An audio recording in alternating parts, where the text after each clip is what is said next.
আসসালামু আলাইকুম। প্রিয় দর্শক, নির্বাচন যত ঘনিয়ে আসছে ততই সরকারের বিভিন্ন কর্মকাণ্ডে আমার কাছে কেন যেন মনে হয় একটা এলোমেলো ভাব দেখা যাচ্ছে। যেমন ধরুন, নির্বাচনকে কেন্দ্র করে মানুষের মধ্যে সবচেয়ে বড় উদ্বেগের জায়গা কোনটা? সবচেয়ে বড় উদ্বেগের জায়গা হলো নিরাপত্তা। মানে নির্বাচন যখন হবে তখন সারা দেশের আইন শৃঙ্খলা পরিস্থিতি কেমন থাকবে? যারা নির্বাচনে প্রতিদ্বন্দ্বিতা করবে তারা কি পরস্পরের প্রতি যুদ্ধন্ধী হয়ে উঠবে? তারা কি অস্ত্র অথবা বল প্রয়োগের চেষ্টায় লিপ্ত হবে? এটা যেমন প্রশ্ন। আরেক দিকে যারা নির্বাচনে অংশগ্রহণ করবে না অথবা যাদেরকে নির্বাচনে অংশগ্রহণ করতে দেওয়া হবে না, তারা কি করবে? তারা কি হাত পা গুটিয়ে ঘরে বসে থাকবে, নাকি তারা মাঠে নামবে, নাকি তারা কোনো রকম ভাবে বিশৃঙ্খলা তৈরির চেষ্টা করবে? এই সমস্ত প্রশ্ন কিন্তু ধীরে ধীরে উঠতে শুরু করেছে। এর মধ্যে আমরা দেখলাম যে ইনকিলাব মঞ্চের মুখপাত্র মিস্টার হাদিকে যখন গুলি করা হলো, হত্যার চেষ্টা করা হলো, সেই ঘটনাকে কেন্দ্র করে বিভিন্ন প্রার্থীদের মধ্যেও একটা আতঙ্ক তৈরি হয়েছে। হাদি কিন্তু ঢাকা ৮ আসনের জন্য একজন সম্ভাব্য প্রার্থী ছিলেন। এখনো কিন্তু মনোনয়ন জমা দেওয়ার কাজ শুরুই হয়নি, কিন্তু উনি ঘোষণা করেছিলেন উনি ঢাকা ৮ আসনে নির্বাচনে প্রতিদ্বন্দ্বিতা করবেন। তো সেই হিসাবে উনাকে যখন হত্যা করা হয় তখন কিন্তু সম্ভাব্য যত প্রার্থী আছে সবার মধ্যে এক ধরনের কিন্তু আতঙ্ক তৈরি হতে পারে অথবা হয়েছে। আমরা দেখেছি যে নারায়ণগঞ্জের একজন প্রার্থী, যিনি বিএনপি থেকে নমিনেশন পাবেন বলে সবুজ সংকেত দেওয়া হয়েছিল। আমরা তো বিএনপির একটা প্রার্থী তালিকা দেখেছিলাম, প্রাথমিক তালিকা, সেই তালিকায় ওনার নাম ছিল। উনি একজন ব্যবসায়ী মানুষ। উনি কিন্তু এরই মধ্যে ঘোষণা করেছেন যে উনি আর নির্বাচনে অংশ নিচ্ছেন না, এবং এই নির্বাচনে অংশ না নেওয়ার কি কি কারণ ওনার মধ্যে কাজ করেছে উনি তার ডিটেলে বলেননি। তবে এতটুকু বলেছেন যে ওনার পরিবার চায় না, এবং এর মধ্যে ওনার নিরাপত্তার বিষয়টাও আছে। একবার ভাবুন, বিএনপি থেকে মনোনয়ন পাওয়া এটাই যে একটা বিরাট ঘটনা, একটা বিরাট প্রতিযোগিতার বিষয়। সেই প্রতিযোগিতায় জয়ী হওয়া মানে কি? মানে কিন্তু বিশাল কিছু পেয়ে যায়, আলাউদ্দিনের চেরাগের মতো পেয়ে যাওয়া কিছু একটা।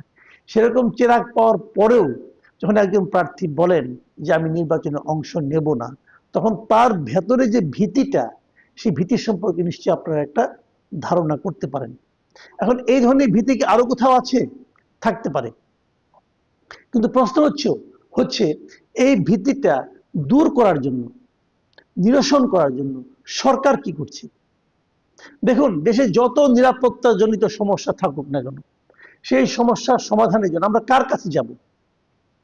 একজন সন্ত্রাসী হাত থেকে বাঁচার জন্য আমরা কি আরেকজন সন্ত্রাসীর কাছে যাব? তা যাব না। আমরা রাষ্ট্রের কাছে যাব, আমরা সরকারের কাছে যাব। সন্ত্রাসী কারা? তাদের হাতে অস্ত্র আছে, যে সেটা প্রয়োগ করতে পারে। অস্ত্র প্রয়োগ করার সবচেয়ে বৈধ পদ্ধতি আছে কার কাছে? রাষ্ট্রের কাছে, সরকারের কাছে।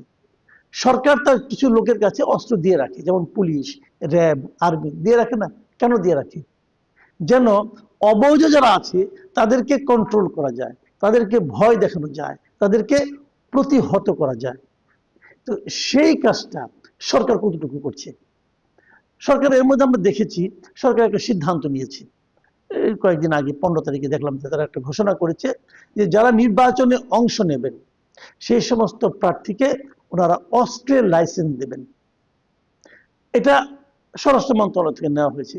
আমি এই ঘটনাটাকে একটু বলতে যে আমি প্রথমে বলেছিলাম যে সরকার মনে এলোমেলো আচরণ করছে। এই সিদ্ধান্তটা কি ভালো হয়েছে?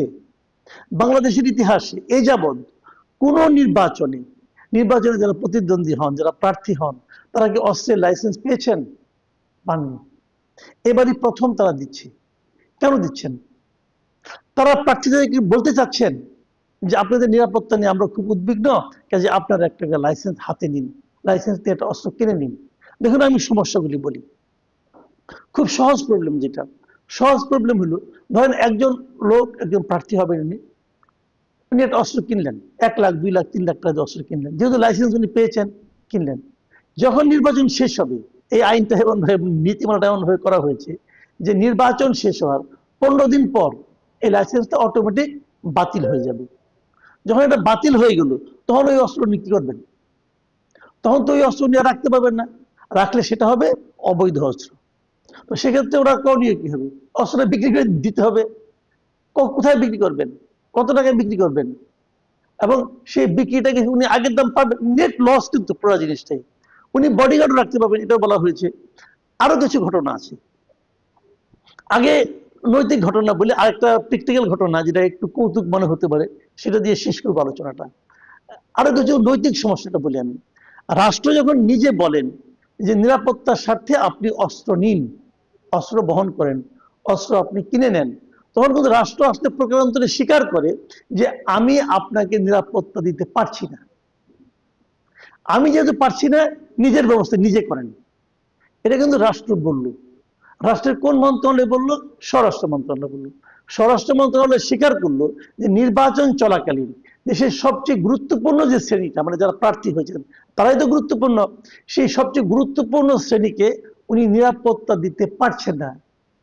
যখন উনি অস্ত্রের লাইসেন্স নিতে বলেন, তখন কিন্তু এইটাই প্রকারান্তরে প্রকাশিত হচ্ছে যে উনি রাষ্ট্রের গুরুত্বপূর্ণ ব্যক্তিদেরকে নিরাপত্তা দিতে পারছেন না। অথচ রাষ্ট্রের দায়িত্ব হলো কেবল গুরুত্বপূর্ণ ব্যক্তিরা, সকল জনগণকে, সকল মানুষকে নিরাপত্তা দেওয়া। অথচ রাষ্ট্র এই গুরুত্বপূর্ণ ব্যক্তিদেরকে নিরাপত্তা দিতে পারেন না। কয়জন লোক এই নির্বাচনে অংশ নেয়?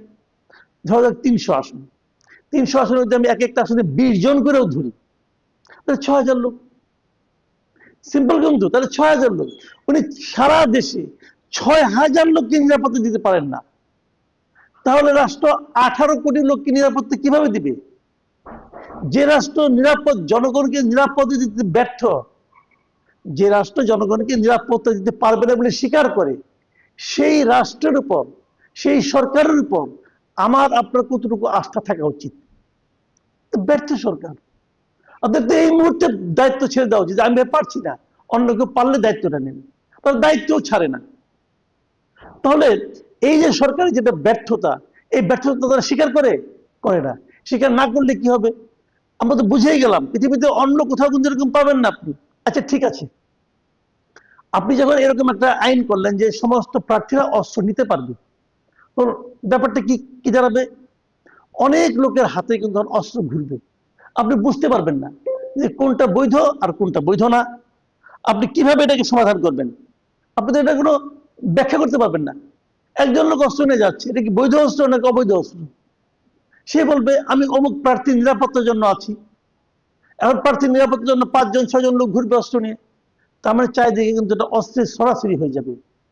এবং এটার অস্ত্র যখন থাকবে, তখন সেটা সদ্ব্যবহার যেমন থাকবে, অপব্যবহারও তেমনি থাকবে। তাহলে করা উচিত ছিল সরকারের অস্ত্র উদ্ধার করা উচিত ছিল। ডেভিল হান্ট নামে তারা একটা অপারেশন চালিয়েছে একবার, এবার ডেভিল হ্যান্ড 2 চালিয়েছে। আচ্ছা, আপনি যখন ডেভিল হ্যান্ড 2 চালালেন, তখন আপনাকে একবার বিচার করে দেখা উচিত ছিল ডেভিল হ্যান্ড 1-এ আপনার সাফল্যটা কি? ওটা থেকে আপনার কোনো সাফল্য আছে? আমি তো ভাই দেখি না যে আপনার যেগুলো সাফল্য আছে, এটা তো আমি দেখি না। যদি ডেভিল হ্যান্ড 1-এ কোনো সাফল্য না থেকে থাকে, অথবা সেই সাফল্য যদি খুব ন্যূনতম হয়ে থাকে, তাহলে দ্বিতীয়বার কি লাভ হবে? আমরা প্রথমবারে দেখেছিলাম কাজের কাজ একটাই হয়েছিল, সারা দেশে দৌড়ে দৌড়ে আওয়ামী লীগের লোকদেরকে ধরা হয়েছিল। কে আওয়ামী লীগ করে? কারণ মা আওয়ামী লীগ করলে, ওই দিন দেখলাম একটা ছবি দেখলাম, একটা বাচ্চা একটা ছেলেকে ধরে নিয়ে যাওয়া হচ্ছে হাতে হাত করা, কেন? তার মা আওয়ামী লীগ করেন। তো বাচ্চাটার হাতে আপনি হাত করা লাগালেন কেন ভাই? এটা কোনো সভ্যতা হতে পারে? মা আওয়ামী লীগ করে, এই জন্য তার সন্তান একটা সদ্য কৈশোর থেকে উঠেছে, তার তার হাতে আপনি হাত করা লাগিয়ে দিলেন, সেটা আবার ভিডিও করলেন, সেটা জনগণকে দেখালেন। এখন ওই ছেলেটা, সে কি তার ওই মাকে বেছে নেওয়ার তার কোনো দায়িত্বের মধ্যে ছিল? সে তার ইচ্ছা অনুযায়ী সে তার মা হয়েছে? হয়নি তো। তাকে কেন ধরলেন এইভাবে? এটা কোনো সভ্যতা হলো? না সভ্যতা। তাহলে কি লাভটা কি দাঁড়ালো? আরেকটা কি হবে এখন? এখন আপনি এভাবে ধরবেন। ওই দিন দেখলাম একজন স্বরাষ্ট্রমন্ত্রী বলতেছেন, এই যে 2 দিন আগে ঘটনা, উনি বলতেছেন যে আওয়ামী লীগ হলেই ধরতে হবে। একজন জিজ্ঞাসা করলো যে আপনি যে আওয়ামী লীগকে ধরবেন, যদি তার নামে মামলা না থাকে, অথবা পুলিশ যদি বলে সে আওয়ামী লীগ হতে পারে, তার নামে তো মামলা নাই, তাহলে আমি ধরবো কেন? তখন সে বলতেছে কি আওয়ামী সন্ত্রাসী হলেই ধরতে হবে। তো একজন লোকের নামে মামলা নাই, সে যে সন্ত্রাসী, তার প্রমাণটা কি? কিভাবে বুঝবেন আপনি সে সন্ত্রাসী?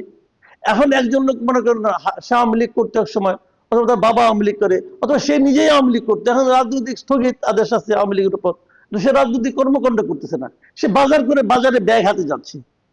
আপনি বললেন এটা আওয়ামী লীগ, আমার কাছে মনে হচ্ছে সন্ত্রাসী, অতএব ধরে ফেলো, ভালো কথা হলো। অথবা কিছু পাবলিক এদের ধরলো, মারটার দিল, কি ব্যাপার যে আওয়ামী লীগ সন্ত্রাসী, প্রমাণ কোথায়? প্রমাণ লাগবে না, স্বরাষ্ট্রমন্ত্রী বলছে। তো এই যে মানুষকে উস্কিয়ে দেওয়া, দায়িত্বহীন ভাবে কথা বলা, এটা মনে হয় পৃথিবীতে একমাত্র আমাদের স্বরাষ্ট্রমন্ত্রীর পক্ষে, স্বরাষ্ট্র উপদেষ্টার পক্ষে সম্ভব, আর কারোর পক্ষে সম্ভব না। এটা কোনো কেউ বলবে যে মামলা থাকার দরকার নাই, ধরো, এই উদ্ভট একটা অবস্থায় আমরা আছি। অস্ত্র নিয়ে শেষ কথাটা বলি। আমি ওই দিন এক জায়গায় মানে একটু কৌতুক করে বলছিলাম, এই যে আপনি সকল প্রার্থীকে অস্ত্র লাইসেন্স দিলেন, তাহলে সে কি করবে? সে একটা অস্ত্রের লাইসেন্স দিল, তারপর অস্ত্রের লাইসেন্স, অস্ত্রটা পকেটে পাশে ঝুলিয়ে অথবা হাতে নিয়ে সেগুলো ভোট প্রার্থনা করতে, এক হাতে তার ভোটের লিফলেট দিল, তার আরেক হাতে অস্ত্র শোভা পাচ্ছে। এটা কেমন হলো? বাম হাতে অস্ত্র, ডান হাতে ভোটের লিফলেট, বাম হাতে অস্ত্র, ডান হাত বাড়িয়ে দিয়েছে হ্যান্ডশেক করার জন্য। ভাবেন তো ভোটারের মানসিক অবস্থাটা কি দাঁড়াবে? আর সেটা যদি একজন প্রার্থী না, যদি সব প্রার্থী করা শুরু করে, কি হবে রে ভাই এই দেশে? নিরাপত্তা আসবে? আসবে না। নিরাপত্তা এভাবে আসে না। বরং এখানে কি হয় জানেন, যখন আপনি তাকে অস্ত্র লাইসেন্স দিবেন, সেই অস্ত্র নিয়ে যখন ঘুরবে প্রকাশ্যে, তখন তার আসলে ছিনতাই হওয়ার আশঙ্কা থাকে, তার বিপদ আরো বাড়ে।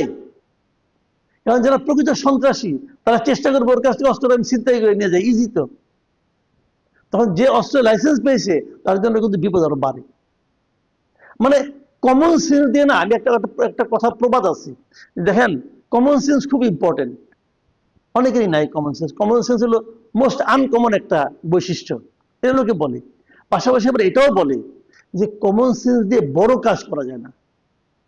কমন সেন্স ব্যক্তিগত জীবন আচরণে প্রযোজ্য হতে পারে, কিন্তু একটা বড় কাজ, রাষ্ট্রের একটা বড় একটা সিদ্ধান্ত, সেটা কমন সেন্স দেওয়া হয় না। আমাদের স্বরাষ্ট্র উপদেষ্টার, আমাদের স্বরাষ্ট্র মন্ত্রণালয়ের ওই কমন সেন্সটুকু হয়তো বা আছে, মাঝে মাঝে মনে হয় সেটাও নাই, এবং সেটা দিয়ে তারা বড় কাজ করার চেষ্টা করছে, এবং এই জন্যই একটা বড় ধরনের ঝামেলা তারা পাকাতে যাচ্ছে। প্রিয় দর্শক, আমি জানি না শেষ পর্যন্ত কি হবে, এই নিয়ম কতদিন চলবে, তবে আমি মনে করি যদি এই জিনিসটা চলে, যেহেতু নীতিমালা জারি হয়ে গেছে, হয়তো অনেকে নেওয়াও শুরু করেছে, কিন্তু এটা যদি অব্যাহত থাকে, এটা সরকারের জন্য একটা বড় ডিজাস্টারের কারণ হয়ে দাঁড়াবে, এবং নির্বাচনকেও এটা ক্ষতিগ্রস্ত করবে। প্রিয় দর্শক,